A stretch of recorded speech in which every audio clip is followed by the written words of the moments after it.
Welcome back to another Fantasy LCS pick brand preview. Week 6 is going to be the last week of regular season in your leagues, so hopefully all of you have qualified for playoffs or have a good chance going into the week. Again, if you guys have any questions whatsoever, just leave them down below and I'll try to get to them as soon as possible. The best picks around the world for top lane were Jax, Renekton, Gnar, and Sion. Unlike the start of the year where K'Sante was the clear number one choice, now there's lots of options in the top lane, all with their pros and cons. Jax and Renekton are the highest in presence but are banned quite often. Gnar is a good pick worldwide with a good pick ban ratio, but in NA, Gnar is banned much more often, being banned 8 times and picked only 4.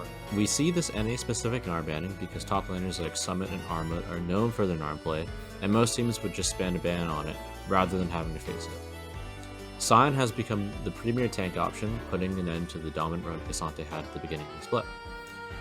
From a numbers perspective, there's no real obvious pick for the top lane, so most of your decision making should come down to who your top laner has been playing.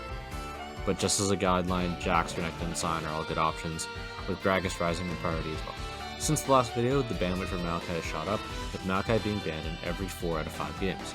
Maokai is now in the same tier as Elise, where they're both way too strong to get picked at the moment, so you should be avoiding them in fantasy for the time being. Sejuani, Vi, and Wukong now make up the second tier of junglers that are actually getting solid play at the moment, and there isn't a whole lot separating them other than the fact that Sejuani gets banned out a little more often than the other two. I'd recommend sticking to any one of those 3 for the time being, but Lee Sin is a decent option if your jungler has shown him in the past. The champion buffs and nerfs shouldn't change the priority too much, but with Riot nerfing the experience you receive from kills in levels 3 through 9, early spam junglers like Elise should be hit a little harder, because it'll be much harder to snowball and maintain their lead with them. I doubt this change really hurts Sejuani, Wukong, or Vi too much, because they function just fine without a bunch of early game kills. The mid lane hasn't changed too much this year and is much more diverse than the other roles. Azir, Akali, Sylas, and Victor are the 4 most picked mid laners and are all good options going into week 6. Annie has been featured in the mid lane for other leagues but hasn't caught on in NA just quite yet.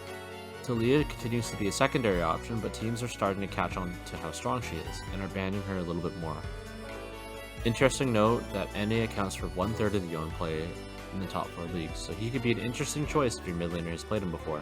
Patch notes don't seem to hit the mid lane at all. There was only a small Azir buff and a small Orianna buff, so I would guess that the champion party in the mid lane is going to stay relatively unchanged in 13.4.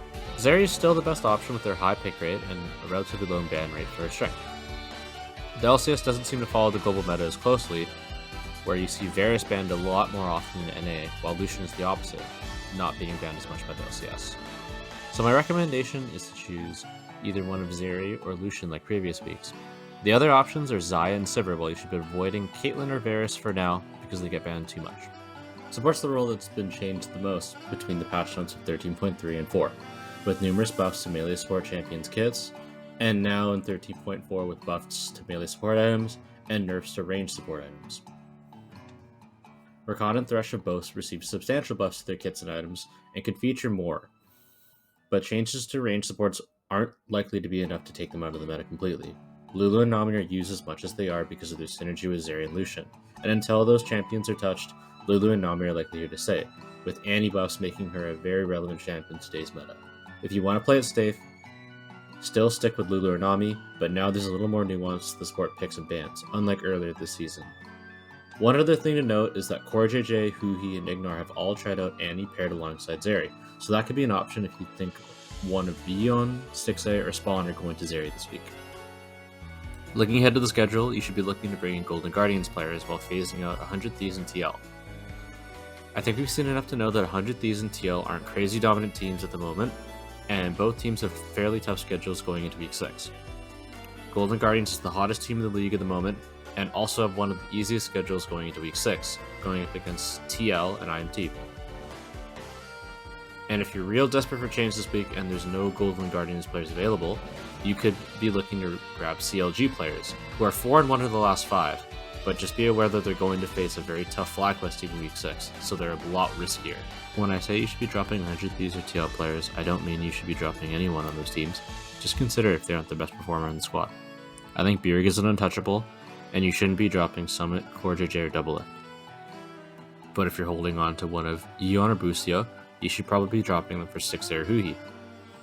Both Closer and Piosek can be replaced by River, and Gory should come in to replace Harry. Licorice is the only Golden Guardians member I wouldn't swap 100 Thieves or TL member 4. Even on a winning team, he hasn't had a stand performance, but he's been consistent and has done his job. He's just not explosive enough for fantasy. Thanks for watching, and I hope you guys win your week and qualify for the playoffs. Feel free to let me know any questions you have down below.